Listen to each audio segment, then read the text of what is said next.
madam. I am directed by the entire members of the family to bring you warm greetings in the name of our God. We are seeking your permission to formalize the love and courtship between our beloved son, Babatunde, and your precious daughter, Omotolani.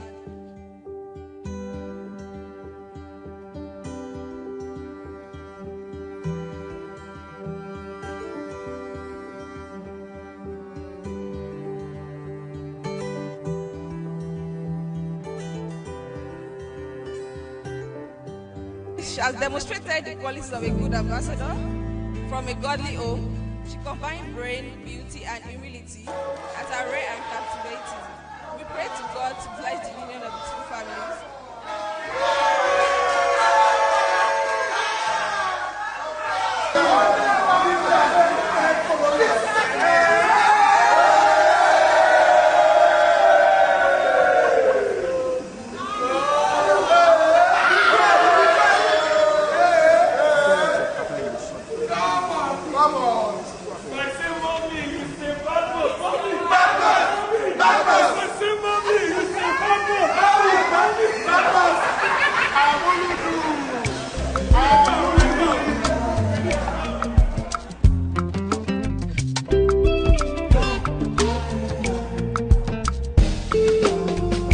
Fọ́tò tẹ̀ ń yàyẹ̀ ní bínú fàáyà. Àmín. Aṣọ ọmọ fún yín kalẹ̀. Àmín. Iṣẹ́ ò ní díṣẹ́. Àmín. Ọ̀nà ò ní dojúrú. Àmín. I can never love anyone but you. Oh girl, you fit me die, and you bring me peace of mind. Ó ń ṣèyàwó lé ní wàá ṣe fọ́mọ o. Àmín. I want you to face your dad. Sọ pé daddy shop knuckle. Daddy shop knuckle shop. Daddy sọ pé màá tọ́jú Tọ́lání. Gbogbo gbàtẹ́ bá rí inú yá máa dùn. Now hug your mom. Say mommy thank you for being there. Thank you for your prayers. Agbára Ọlọ́run ẹ̀ ní wá mi tì o. Ó yá dìde ń bẹ̀. Please. I want you in my life. I love you. Landlord. Just bounce. NNPC money. Must badness.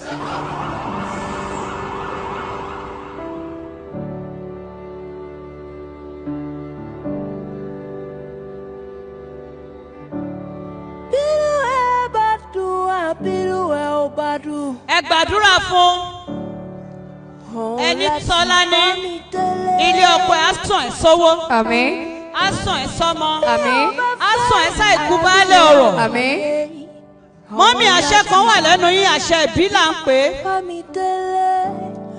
Àṣẹ ẹ̀jẹ̀ tẹ́ ẹ dà lé lórí ni. Ẹ máa pàṣẹ yìí fún.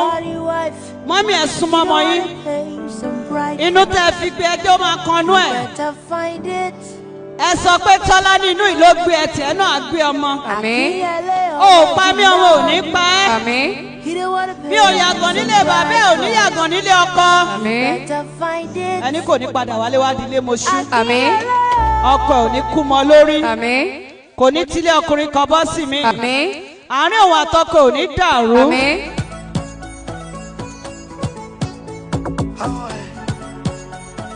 Boy, pẹ̀lú one day go.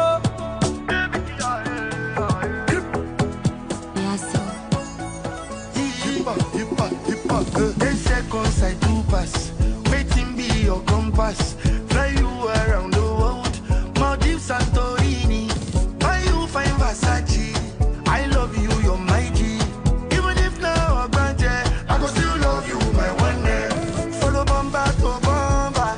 I go be your defense. Bismillah. When I lose my breath, Ẹ mú veil dání kẹ́ ṣí ojú ẹ̀.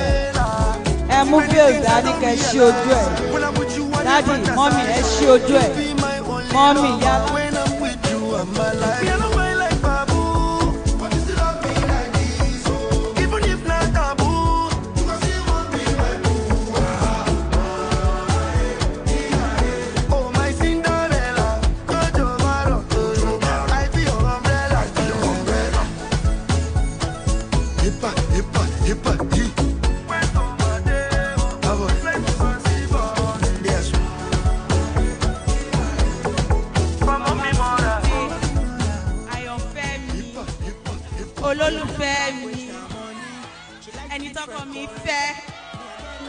lọ́kàn mi yàn. My sweetest, the finest, the freshest, body billions. Amuludu, one of Mandilas.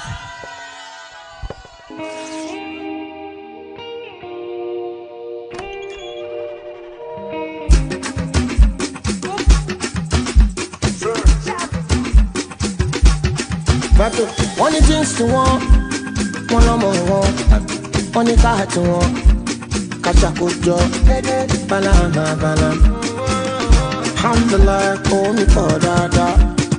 Yeah. I'm a girl, walk on, Saturday walking toes, but you power sporty, but you zero shorty.